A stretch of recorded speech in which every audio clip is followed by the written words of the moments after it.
And what really makes a strong woman is a woman who can set her boundaries and has the self-esteem and the self-worth to follow through with those boundaries. Hi everyone, this is Shugyō Ho, and welcome to the Shugyō Podcast. Here we explore the way of training, Shugyō, and how it's shaped not just for our skills, but for who we become. Today I'm joined by Elicia Ybarra, a lifelong martial artist, women's self-defense instructor, and passionate advocate for empowerment. With more than 2 decades of experience, including a 4th Dan black belt degree in Taekwondo and 1st degree black belt in Hapkido.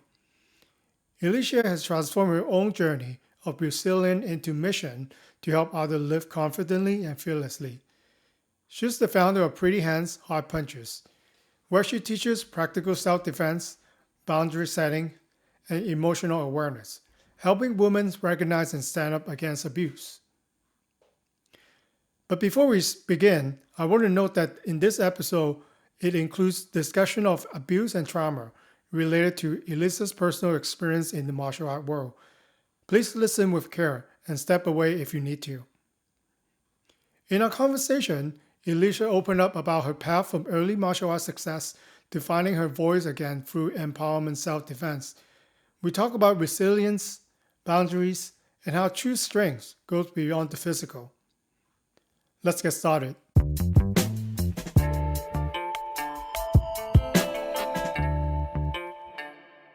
Welcome to the Shugyō Podcast.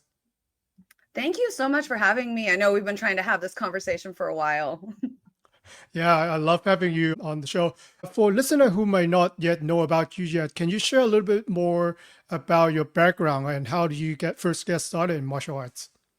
So when I was little, around 3 to 4 years old, I was very much obsessed with the Ninja Turtles. And I wanted to be a ninja like Donatello, my favorite Ninja Turtle.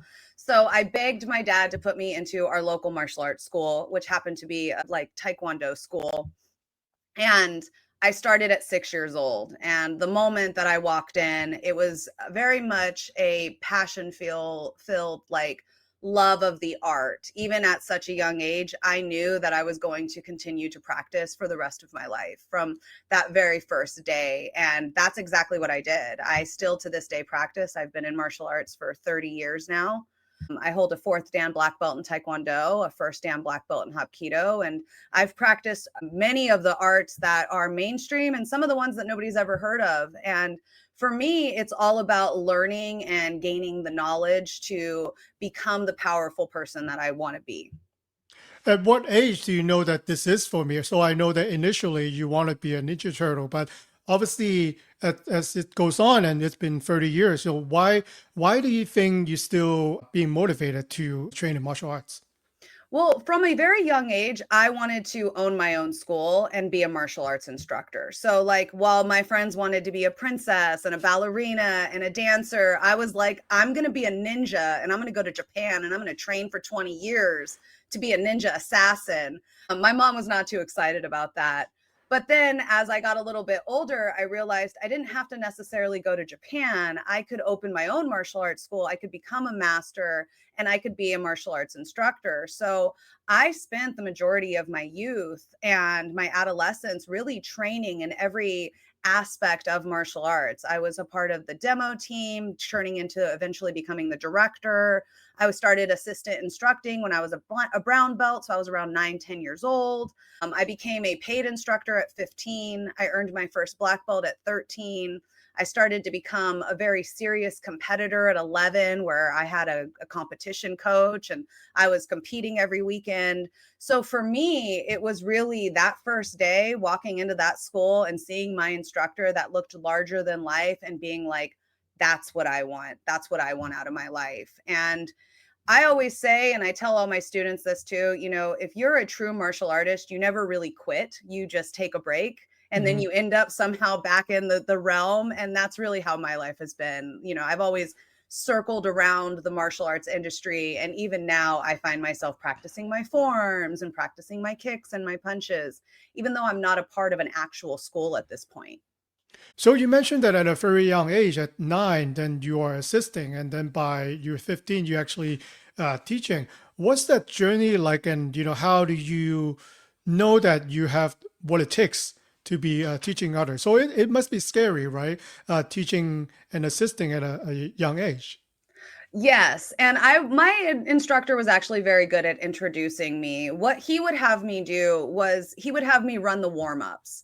So I wouldn't be instructing, say, like on how to throw a punch yet, but I would be instructing on, how to do a jumping jack the right way, how to stretch yourself the right way so you don't get injured. And he would have me working with the younger children.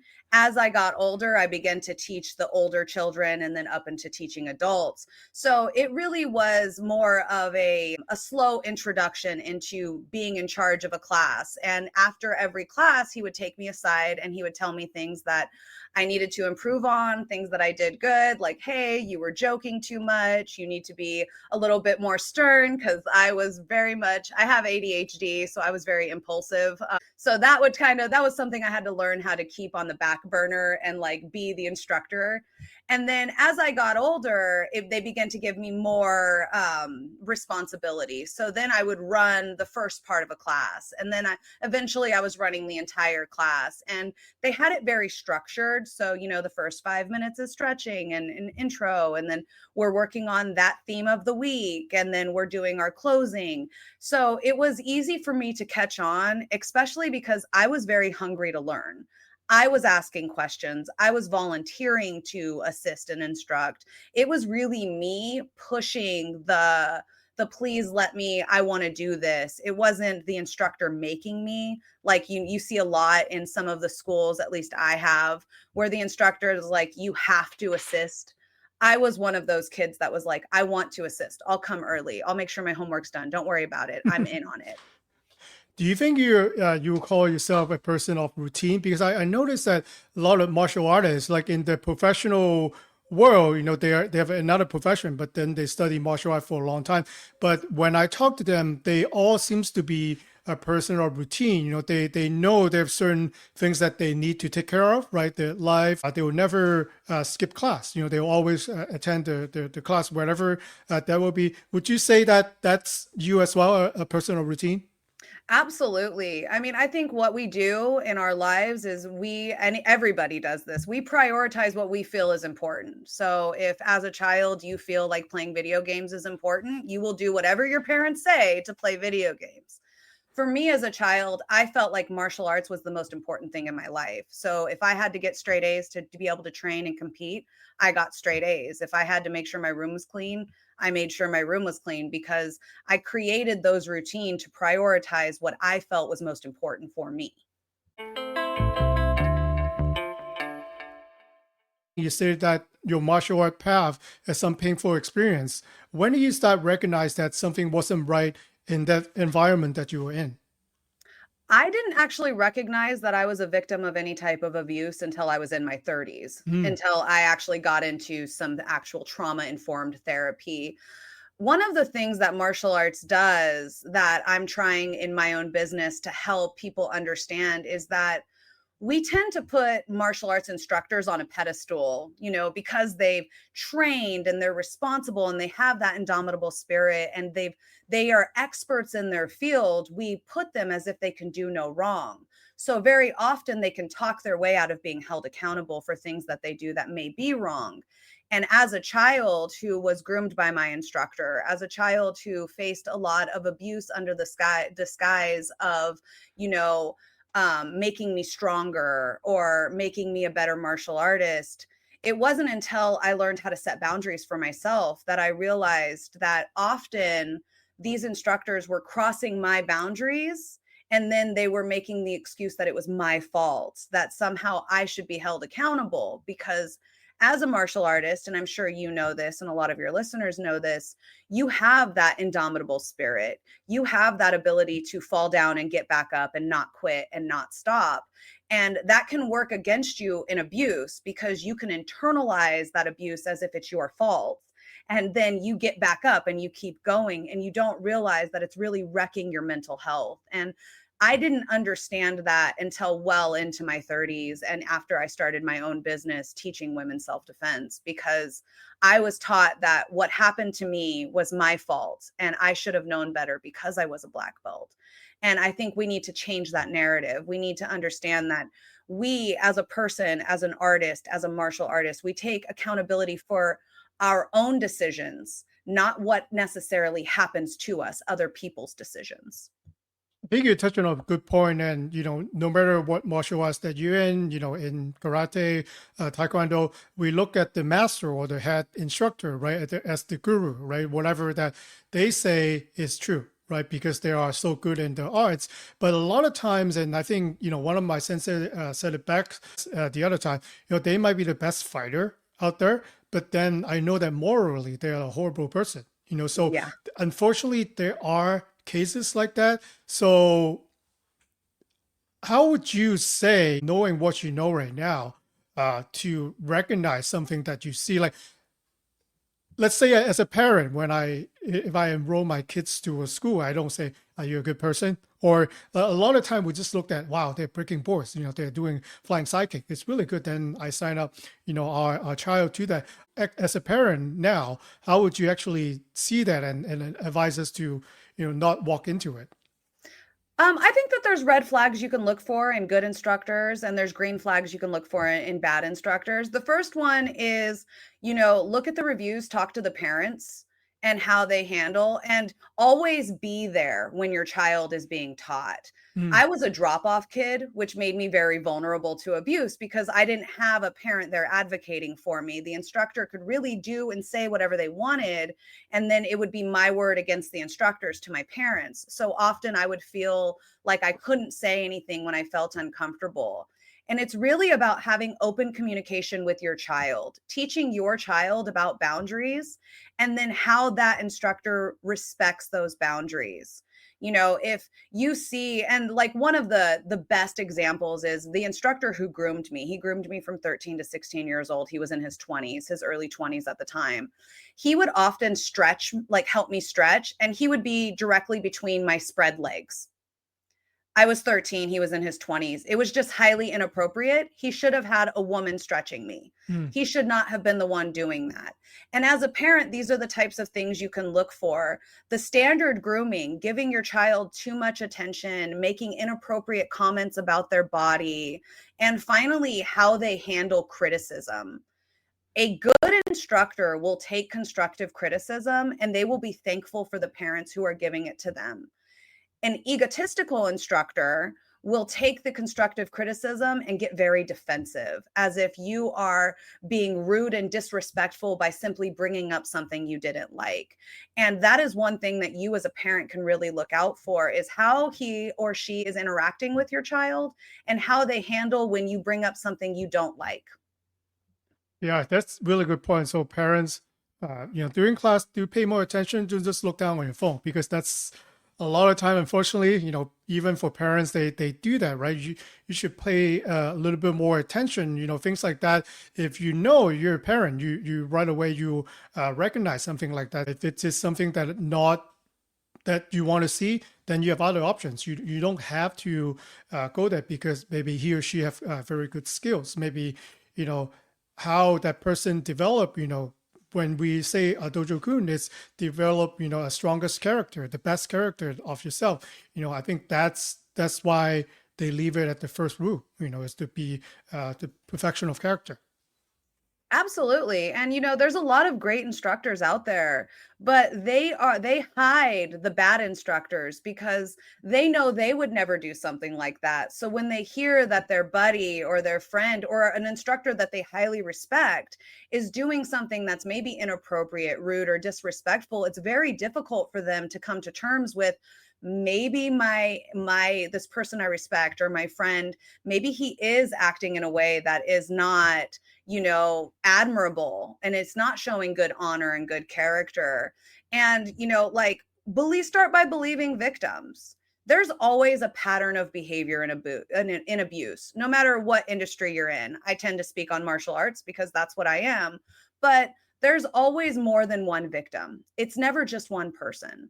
And so if you believe the first one, then you can keep your eyes out for the red flags of what that person says. If you don't believe the first victim, you're going to put on your rose-colored glasses to everything else that instructor does. So it's really about just paying attention to what is considered grooming. And, I always say adults shouldn't have secrets with children ever. Mm-hmm. That's one thing you can teach your child to keep them safe from any type of abuse. And the second is adults should not be having conversations privately with children without a parent present. Not group chats, not, Facebook groups, not Instagram, not any type of chatting or conversation. A parent should always be present for any of those. A teacher should not be taking the child into their office to reprimand them for something they're doing wrong. The parent should be present because the parent is the advocate for the child. Yeah. And while you're talking about that, I thought about all the volunteer experience that I've been to as a parent, right? With coaching soccer, baseball, I have to go through so many training, so many program. And, I agree what you said, like 2 steps. So it has to be another adult if we need to maybe have a word with one of the player. And then I'm also in scout. So you always need to have other kids, and, kids with adults can never be in the same tent. So there are a lot of safety precaution, and in a good way too. And now I think of it, there's none really in martial arts. No, there's not. And because it's so surrounded by respect and Traditions. honor and Yeah. character, you put a lot of faith onto that instructor to make the right decision. And that's scary in my opinion, at least as a self-defense instructor now, because not every single instructor is going to make the right decision. Mm-hmm. Not every instructor has good character. And in order for you to recognize that, you have to be able to understand what to look for. I am also the den leader of my son's Cub Scout troop. And So I am also the team manager of his soccer team. And I'm highly involved. I know every single adult that is involved with my child. And the reason I do is because what happened to me, I know happens all the time. I hear stories from victims all the time, especially in the martial arts industry, because there's no accountability at this point. So going back to your own experience, how did those abuse affect how you saw yourself, both as a martial artist and as a person?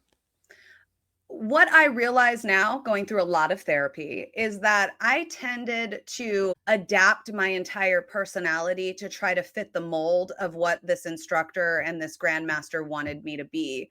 So I could never really figure out who I truly was, aside from being Elicia the karate girl, because that was my only identity. And each time I lost that identity, I spiraled out of control because I didn't know what to do with my life. All of my hopes, my dreams, my goals were all tied up in that one identity, karate girl. So when that was out of my grasp all of a sudden, and I lost that, I really spiraled out of control. I mean, I had no idea what to do with my life. I was 21 having a midlife crisis, trying to find a new dream that was going to make me feel the type of passion and contentment that I had always felt. And so I ultimately decided that I was not going to allow the abuse to define me, and that I was going to carve my own path. And if I couldn't complete my dream of opening my own martial arts school, then I would complete another dream of helping women never fall victim to the same type of abuse I did. What's sparked you and at what point did you tell yourself, this got to be stopped? I wanted to do something else, or I want to walk out from all these people that might be trying to pull me down. Like, what sparked you to make that decision? I'm sure, like for a lot of people, COVID really made them take some second looks at their life choices. And I'm no different. In 2020, my mom was diagnosed with stage 2 breast cancer. She survived, but it really hit me into a full-blown gutter moment. Like, on the outside, I'm happily married. I have a child. I own my own home. For all intents and purposes, my life looked amazing. And I felt so dull inside. I could not find happiness. And I realized that there were blocks. I didn't understand it was trauma at the time, but I realized I needed to make better decisions with my own life on what I wanted out of my life. And so I began to really identify what I felt that I could control. I couldn't control my mom's breast cancer. I couldn't control all the people around me, but I could control the type of wife, mother, and woman I wanted to be. And so I sat down and I asked myself these 5 questions that ultimately turned into building the ideal version of you. It's a worksheet I have. These 5 questions are: think about the ideal version of yourself and ask yourself, what does she look like? What does she feel like? What are her boundaries? How does she handle her boundaries being disrespected? And who does she allow in her life? And those questions get harder as you get to the 5th one. And I decided that I was going to implement that in every avenue of my life. And so I built the ideal version of myself in my head, and I started to make those decisions. The first one I made was to quit smoking. At 21 years old, when my life imploded, when I lost my job and my boyfriend and I had to move home and everything was in the gutter, I did 3 things that really solidified my mindset for 21. I got a tattoo, I shotgunned my first beer, and I bought a pack of cigarettes. And it was like, if I'm going to be bad, I'm going to be every type of bad. Like, I'm not a good person. And so I started smoking that day, and I struggled for 10 years to quit smoking. And I decided at 31 years old, I was never going to be a smoker again. And I quit cold turkey. I walked away from it. And from there, the domino effect of making better choices in my life, it was like I gained some type of control of myself back in that moment. And then it was easy to see the things that were also toxic in my life, just like the cigarettes. The people that I was around were misery loves company. They weren't positive influence. So I stopped hanging around them. I stopped, watching negative stuff on social media. I actually decluttered my entire social media, and I started only following positive things. I started watching TED Talks in the morning when I used to smoke cigarettes. And I began to fill my mind with that positive mindset that I had always had. And I started to practice martial arts in my backyard again. I started to go to my forms, stretch. I started to bring it back in my life in a place that I had control. And from there, I began to really set the boundaries that made me who I am today. And today, I can happily tell you, I am that ideal version of myself that I was trying to make 5 years ago. I'm happy, I'm healthy, I'm thriving, I'm an incredible mom and wife and woman, all the things that I wanted those so many years ago. I refused to fail. When there were hiccups, like my trauma started to rear its ugly head that I didn't know of, I found a therapist and I started to handle it. And instead of things becoming mountains, I turned them back down into molehills, and I began to step over them instead of letting them stop me from my next goal. For the record, I really love the name of your company, Pretty Hands, Hard Punches. Thank you. I might not have hard punches, but I sure don't have pretty hands. So what led you decided to create the company and to empower others, in self-defense? I started to watch a lot of documentaries when I was trying to build this new version of myself.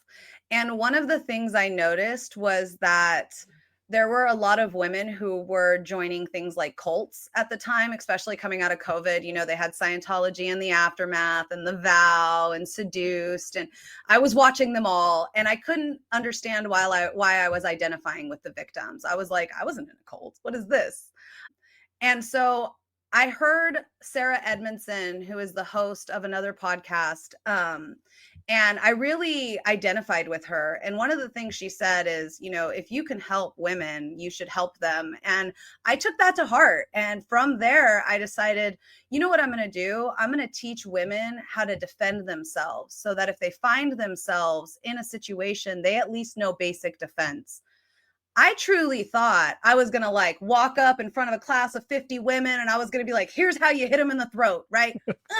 Right to the throat. Jab them in the eyes, break their nose, hit their ears, all the stuff we kind of hear. And then it turned out that real women's self-defense starts by setting boundaries. It starts by protecting your mental and emotional space. And over time, I became aware that although throughout all of my martial arts journey, I was a solid fighter. I was a champions fighter.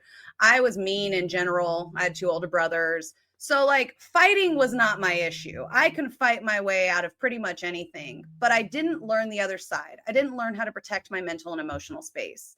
And so I didn't understand what boundaries were. So when people crossed them, instead of recognizing that, I would make excuses. And that's why I now teach the empowerment self-defense model that was developed by female martial artists over 50 years ago. Mm. As women, if we wait until we're physically attacked, we're already at a disadvantage. So we have to look ahead. We have to recognize the danger before it happens. And that always starts with someone pushing your boundaries. I'm glad you touched on that, because I wanted to ask you for empowering self-defense. How does it different than the traditional martial arts training? You mentioned a little bit of it, right? So it's not about the striking. If it gets physical, it's already too late. So how would you first have them realize there's a concept for self-defense? Because a lot of people don't think about that really, because we live a comfortable life, and most of them might not have thought before and never be in a physical encounter. Almost all of the women that come to my class have never thrown a punch, which I was like, wait, what? So I realized I had to really pull back the basics of what I considered basics and what the general population considered basics. But one of the things that really is the difference is, as the host and as a martial artist, martial arts was created by everyday average people years and years ago to defend their homes and their farmland. So a lot of the weapons are just farm equipment that was readapted into a weapon to be used. But it was also created by men for men. Because men were the ones who had to fight for their families. And so for women, when we look at martial arts and we look at like that normal, everyday, average look of self-defense, what we are taught is you need a weapon, pepper spray, a gun, a knife, right? We're not taught that we can physically stand up to a man and fight back. We're taught get a weapon to be an equalizer.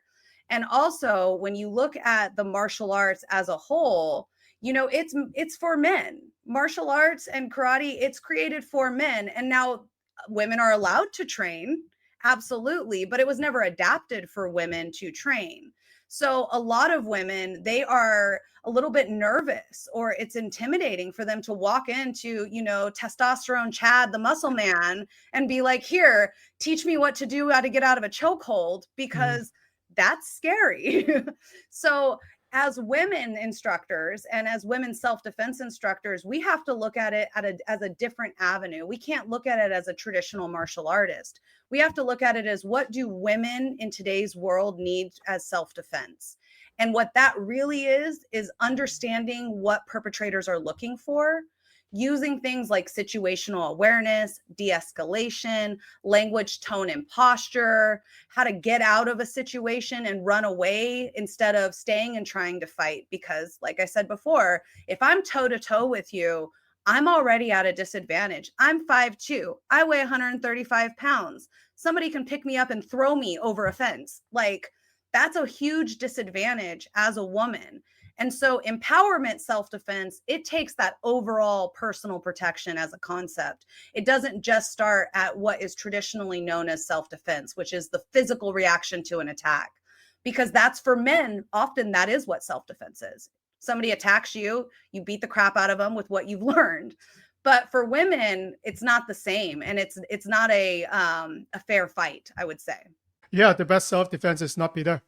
Yeah, I mean, that's after I earned my black belt for the first time. I think I was 13 years old. I didn't wear a black belt anymore. I didn't, like, when I was out, I would run around in my uniform as a kid with my little red belt, my little blue belt, right? Like, oh, I'm so excited. But the moment I earned a black belt, I would leave it in the car and I would wear a t-shirt, because I knew that that was opening me up for somebody to try to fight me. Like, oh, let me take on this, 12-year-old black belt. Let me see how I can do. And so it's not being there. It's learning the other ways to identify danger and then escaping that before it ever gets physical. You mentioned boundary a few times, and what are some of the other mental and emotional skills you teach now that you wish you had learned earlier? Self-esteem, self-confidence, self-awareness. So understanding, at its core, boundaries are simply a line drawn of what you will and will not allow. Now, whether that's physical, time, emotional, friendship, social, right? There's all kinds of different avenues of boundaries, but you really have to ask yourself what you will and won't allow. In terms of physical, I teach my students the same way I teach my son. Your space bubble is your physical boundaries. Put your hands out, spin around in a circle. That's your space bubble. Nobody should be coming into that without your permission. And if they do, that's crossing your boundaries. It's a very easy visualization from little kids to adults that can learn that. And what we really need to understand about boundaries is how you handle when somebody crosses them, how you recognize when somebody's crossing them. If you don't know what your boundaries are, say physical, you don't know the space bubble, right? And somebody's in your shoulder, in your ear, and you don't know, you're emotionally reacting to that reaction, right? You're emotionally reacting to them coming up and being in. So you're not thinking straight. You're thinking out of fear. And when you have boundaries, you've already understood, okay, if somebody gets into my physical space, this is exactly what I'm going to do. And then you practice that. So when I go into a bar and somebody comes up and gets really close to me, I say, excuse me, can you back up a little? I do it with a smile on my face, but I do it with confidence and I do it with self-esteem, because confidence is the best form of boundaries that you can have. When you recognize a red flag and you have confidence and self-esteem, you just simply don't allow that in your life. When somebody talks to you rudely or disrespectfully, you don't have to yell and scream. You just simply don't talk to them anymore. You're like, hey, that's not the way I want to be spoken to. You can say it, you can walk away. You have options of how you want to handle it. But it all starts with knowing where your line is. With the times that we're in right now, we have an ongoing battle because, now the distraction, or right, the boundary is defined by the phone, the device that we have. So we might have set really physical boundary, but what we consume, the data, right, the social media, you mentioned the toxic influencer, right? So is it more challenging, you think, by what people consume on the phone or watching on a computer than the actual physical side of the boundaries? I think it makes us much more vulnerable because we are living in a constant state of dopamine hits and envy. And as somebody who has ADHD, I can tell you, doom scrolling, I get much more dopamine when I hear the negative things than I do the positive. Yeah. And the algorithms know that. So they feed you what you interact with. And that's why I brought up way back in the conversation when I said, I decluttered my social media and I stopped following hundreds of people and I started only following the motivational ones, because algorithms, they feed you what's going to give you the biggest reaction. And often that's negativity. And for me, just in the same way I have physical boundaries and I have, financial boundaries, which is my budget, I have electronic boundaries. We don't eat dinner with the TV on. My son gets a limited amount of time of electronics. I myself only allow myself to be on any social media for an hour a day. That's it. After that, I work on social media, so I have to check it, but I do it all in that hour. And then I schedule with an AI scheduler for all of my posts, because you get distracted. And we live in a time where our minds can't function without some type of background noise, without some type of distraction. And that creates vulnerability. And also, you never know who is watching your videos. You never know who's on the other side of that conversation you're having. And so, in terms of keeping your children safe, I wouldn't allow my child doesn't play Roblox. He doesn't go on servers. He doesn't go into chat rooms. I don't allow it, because you just never know who is going to be trying to talk to your kid. And I'm sure as you as a father too, you're like, oh no, Roblox is absolutely not. And it's because Roblox is the number one place where pedophiles find their victims. And it's all over right now. There's documentaries, and this is something I knew for a long time. We have to be vigilant with what we allow ourselves and our children to consume, because they create on YouTube, all of the videos are created to keep your attention as long as possible. What your child is watching is not, an old school Looney Tunes video or show, what they're watching is something that has been curated through thousands of hours of research to keep them almost zombie-like in front of the TV. We are living in a time where everything is based off of social media. And you can't just look at a reel from your favorite, influencer and just form your opinion based off of that, because they are there to sell, and whatever sells is what they're going to do. That's why rage bait is so popular right now. Yeah, people don't think independent thinking anymore. Like they just follow and follow and follow, and then you become a zombie. Yeah, absolutely. And that's why I only do it. I'm only on for an hour. And usually I'm sending myself something I want to react to, or I'm commenting on my best friend's post from her vacation. But once I set an actual timer, and once that timer's up, I'm done with social media for the rest of the day. And it has done wonders for my mental health. Let me ask you this question. You're a strong woman. How would you define strength today compared to how you might define it years ago? I think discipline and dedication is what makes a strong woman. And with that, what I mean is, you can lift weights all day, but if you have a crap diet, you're never going to get to where you want to be. And as someone who loves sweets, I can tell you, I'm not to where I want to be, because I tended to eat half of my son's Halloween candy yesterday. But it's about discipline. And what really makes a strong woman is a woman who can set her boundaries and has the self-esteem and the self-worth to follow through with those boundaries. In my opinion, strength is not physical. You can always gain physical strength, but you need mental agility. You need to be able to understand what's happening and know where to look to find the solutions to your problems, not just go on to, your favorite TikTok host and figure out what they're trying to tell you to do. That is really where discipline comes into place, and knowledge, finding more knowledge, not off social media, but off of real life books, those things you hold in your hand with paper. Find the solutions to your problems and have the discipline to implement those in your life. That's what is real, true strength. And Great. Stand up for your morals and your ethics.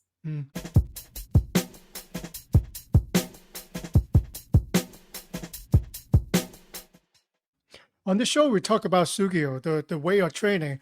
I wanted to find out a little bit more from you. How has your training from a young age, being a martial artist, physical and otherwise, helped you grow as a person today? I have an indomitable spirit. I get called tenacious and resilient all the time. And it's because I absolutely refuse to fail. When I get hit down, I stand back up and I keep going. If I'm going to cry, I'm going to wipe my tears off. I'm going to keep going. When I fall down, I stand up, I keep going. When I get hit down, when life hits me with, twists and turns, I don't give up. Ever. I keep going. I don't stop until I hit what I want. And I think that that's often something we don't really see a lot in people nowadays. With all of the abuse I faced in the martial arts industry, I have every excuse in the world to never speak about martial arts again. But instead, I chose the harder path. I choose to not just speak about it, but share my own personal story, because I know that there are victims and there are women out there who have similar stories and who have no one that believes them or that trusts them or that is going to say something like, you are not alone. And I choose to be that person, because I know that no matter how many times I get hit down, no matter how many awful comments I get on my social media, I'm never going to quit. Thank you so much for sharing this. Like I really agree with you. You could have just walked away and never thought about this again, never talked to anyone about this. But in that you actually sharing and you are empowering others from your teaching for setting boundaries. You know that it might be okay for them to do that because they might be doing it for years. Maybe they have other victims that they have. But by you standing up to that person, like we see, a lot of cases with women right now, they can actually take down someone really powerful out there. So what would you say to listeners out there who might or might not be having the same situation? How would they realize something like that and do something about it?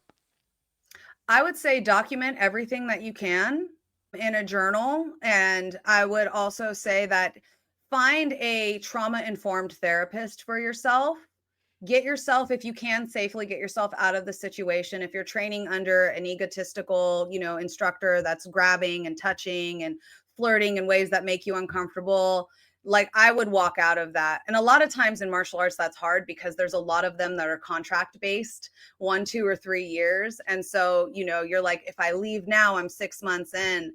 And I would say protect your mental health before you protect your bank account at that moment, and find a lawyer if you can. These are all things that you want to do in forms of the abuse thrives in secrecy. So the more that you stay silent, the easier it is for the abuser to get away. One of the reasons I don't name my abusers is because it took me 20 years to be able to talk about it. And so I have no proof. I can't pull up the text messages or, get a character witness. All I have is my own story, my truth of what happened to me. And if you're going through something that, like what I went through, and you're going through it now, I would say get the evidence that you can. And immediately, if it's okay with your mental health and you have a therapist, report them.